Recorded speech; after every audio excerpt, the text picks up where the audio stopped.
After all of that criticism, after literally trampling on the potentially dead bodies in Los Angeles, Prince Harry, just like his wife Meghan Markle, doubling down. Hey everyone, welcome back to the channel. Today, we're diving into another Meghan Markle controversy, and this one is big. Her own half-sister, Samantha Markle, has come out swinging, accusing Meghan of using bad method acting to manipulate public opinion. We're talking fake tears, opportunism, and a growing backlash. Is the world finally seeing through Meghan's carefully crafted image? With another act of disaster tourism. I liked how the Royal News Network summed this one up, actually. They wrote, Prince Harry doing the only job he is apparently capable of doing, shaking a few hands while pretending to be royal in a country that doesn't want or need him for that, and going home to play polo in his head. And look at the pictures, of course. It's all very protected, no opportunity for any member of the public to get anywhere near him. Apparently it was all happy, but that doesn't line up at all with how the vast majority of Americans feel about the actions of the Sussexes attempting to cash in. And that is what they've done and improve their credibility thanks to the LA wildfires. And Justine Bateman, the Family Ties actress who has become one of those in Hollywood now prepared to speak out publicly against the Sussexes, had this to say to Piers Morgan. Page 6 of the New York Post. It's offensive to Meghan and Harry that anyone would think this is merely a photo op. Meghan was born and raised in Los Angeles, so this is and always will be home to her. Her heart is completely broken for all the lives that have been lost and for those whose homes have been destroyed. They're also dedicated countless hours to volunteering long before the media even got wind of their involvement. What's your response to their response? I don't know who these people are. I don't know why they were walking all over possible human remains because there were people missing, right? In the ashes. I don't know why there was this official mayor of Pasadena tour. The whole thing is really so out of place, so ridiculous, so tone deaf. And it was, like I said, disaster. They were like disaster tourists. What's important, like I said, is that we help the people who have been devastated by these fires. And none of it does make sense, as Justine Bateman points out, because as the Prince on X pointed out, the Pasadena mayor had told people who didn't live or work in the area to stay out. On the same day, Harry and Meghan's security team reduced the numbers and cleared out hundreds of volunteers from the distribution centre so they could do hugs and a PR tour of burned houses the next day. Let's get into it. And before we do, make sure to smash that subscribe button so you never miss the latest updates. Alright, so here's what went down. Samantha Markle, Meghan's estranged half-sister, just ripped into her publicly, calling her out for being fake and opportunistic.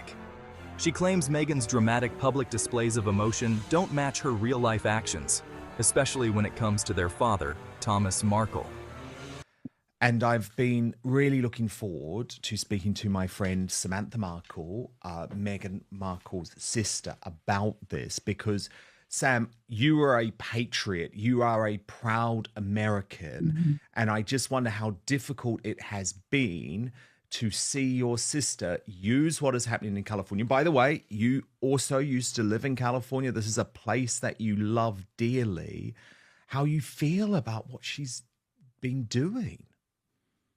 Yeah, I mean, I think clearly it's most devastating for people who are there now and who are suffering, losing family members, losing everything they have. And for those of us also who have lived there, who love it, who, it's a spiritual thing. It's not, it's devastating for everybody. And so, I mean, I can see on the one hand how some would jump to her defense and say, well, she lived there and she loved it. Yeah, well, I lived there and I loved it too.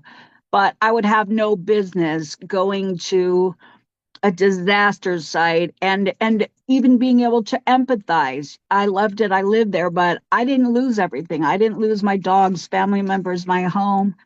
And so it feels so inappropriate. And yeah, some people can say, well, they're celebrities. Well, a lot of celebrities didn't show up to get photo ops. A lot of celebrities did donate large amounts of money, which is what those people need.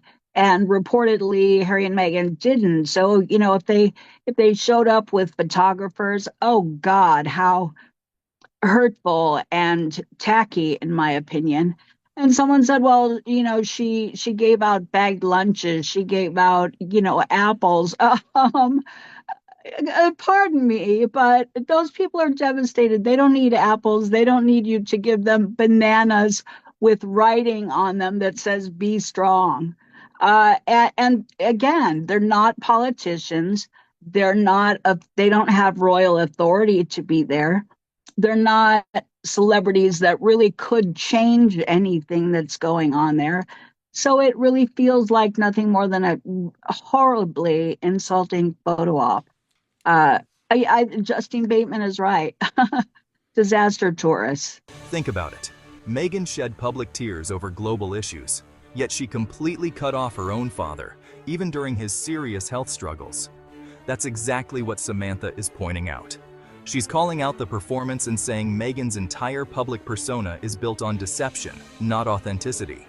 If you think Samantha has a point, let me know in the comments below. Yeah.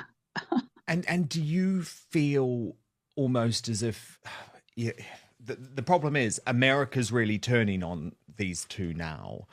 Do you feel like she's actually giving the Markles a bad name? Meghan used to moan all the time, didn't she, about how your family were embarrassing her. But Sam, isn't she the embarrassment now? Yeah, exactly. And, for her to reportedly claim that her heart is broken because that was her home, it was everything to her. What about our father who gave her everything, made her, who she is, from her first breath to, meeting Harry? Every moment, every nuance, every experience, everything material. Wouldn't she be brokenhearted because he had 2 heart attacks and a stroke?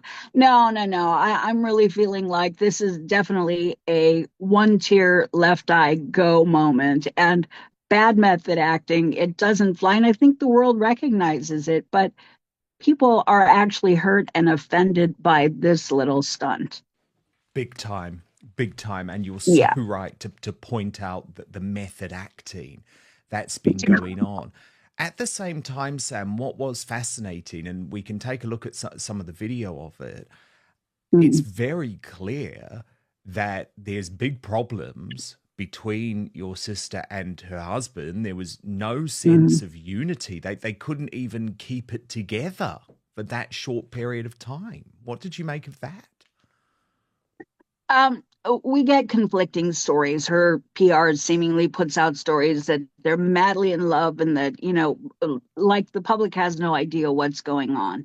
And maybe it's something like this. They were both distracted. I mean, in my opinion, she was probably distracted looking for cameras and wasn't really noticing Harry because she was looking for the camera and the photo op, I think.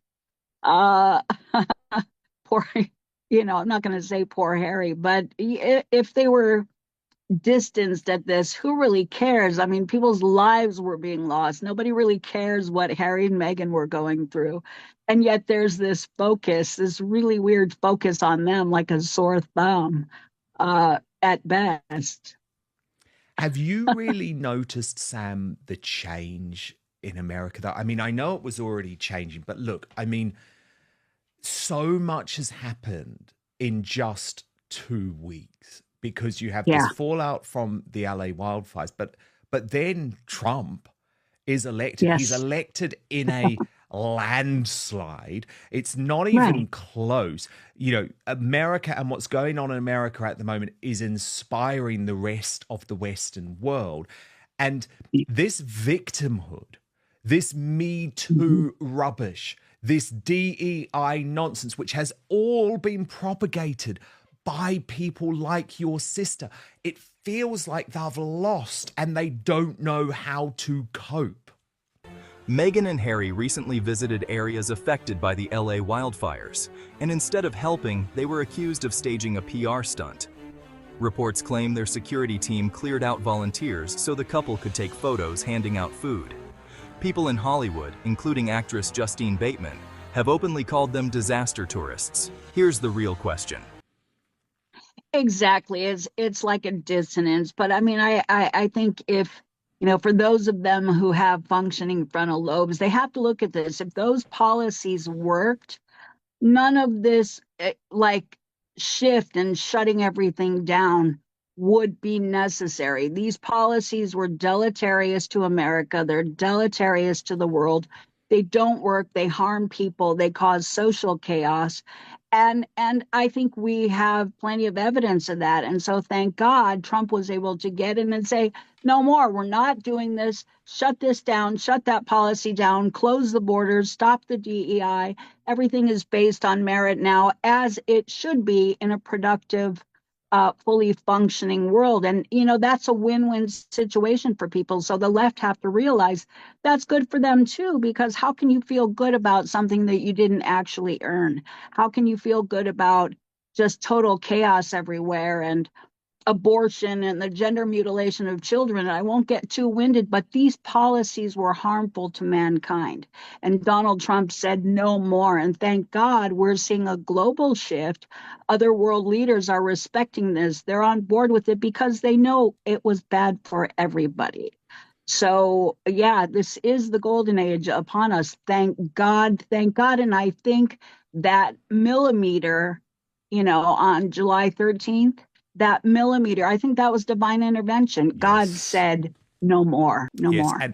And yeah, Sam, the reason that we're told, and I hear from Niall Gardner, the very good man at the Heritage Foundation, that perhaps Harry and Meghan are currently so nervous, so worried. I know we're going to come to Harry's court case in just a moment, but the reason that he potentially didn't return to the UK is because this isn't Trump from 2016. This guy means business. So all of a sudden, the prospect of Harry potentially ending up deported if he lied on his immigration form, all of a sudden that prospect feels a bit more real, doesn't it? Well, it's not just that. I think people are too quick to forget that Harry and Meghan both were using royal titles against the Constitution, campaigning against Trump, getting involved in politics, wanting to overturn your beautiful, it. wonderful First Amendment, Sam. That's right. Harry working with the Aspen Institute and Archwell, both joining together to end what they call misinformation, but we call that censorship. And, don't tread and shall not be infringed. I mean, this is our First Amendment freedom of speech. And so for him to use his royal title to work for the Aspen Institute to undermine that, no. There's a lot more than just lying on his immigration papers here. And that's what you call a royal rogue or a rogue royal. He's overstepped his boundaries. And it's not like, all of a sudden he's surprised to hear that. Several congressmen asked the Queen Elizabeth II reportedly, to strip their titles because of that. Did Meghan and Harry show up to help or just to make themselves look good? Because if you're really there to support victims, do you need a camera crew following you around? Drop A in the chat if you think this was just a PR move. For a while, celebrities defended her. But now, the tide is turning. Justine Bateman called Meghan's actions offensive, and more voices in the industry are starting to question her authenticity. Even mainstream media outlets are less forgiving than they were a few years ago. Why? Because no matter how much money or influence you have, you can't fake credibility forever. Hollywood thrives on authenticity. If people see through you, it's over. If you think Hollywood is finally waking up, hit that like button. Let's talk in the comments. And before you go, don't forget to like, share, and subscribe for more updates. See you in the next one.